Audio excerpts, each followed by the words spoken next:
ఈరోజు వర్ధనపేట నియోజకవర్గంలో వర్ధనపేట పట్టణంలో మరి గౌరవ శాసనసభ్యులు కేఆర్ నారాయణ గారి ఆధ్వర్యంలో ఇందిరమ్మ ఇండ్లు మా 3వ వార్డుకు 11 ఇండ్లు శాంక్షన్ చేయడం జరిగింది.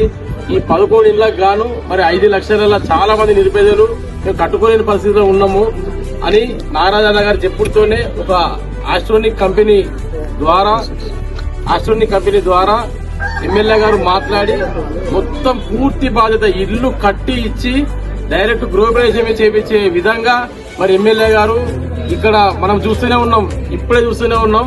ఈ ఇండ్ల నిర్మాణం మీరు అందరు గమనించండి. మన 3వ వార్డు సభ్యులు ₹1 ఖర్చు లేకుండా ఇల్లు కట్టించి ఇచ్చే బాధ్యత గౌరవ కేఆర్ నారాయణ గారు తీసుకున్నారు.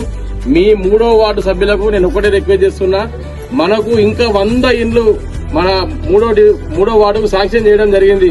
నిన్ననే ఎమ్మెల్యే గారు వచ్చి చెప్పిండు, అప్సర్ అన్నను చేతి గుర్తును మీరు ఆశీర్వదించి అన్నను అత్యధిక మేడతోని మనం గెలిపించుకొని ఈ ఇందిరమ్మ కాలనీలో ఇంకా 100 ఇండ్లను శాంక్షన్ చేయించే బాధ్యత అప్సర్ అన్నది కాబట్టి అప్సర్ అన్న చేతి గుర్తుకు ఓటేయాలని చెప్పని మీ అందరికీ మేము విజ్ఞప్తి చేస్తున్నాం.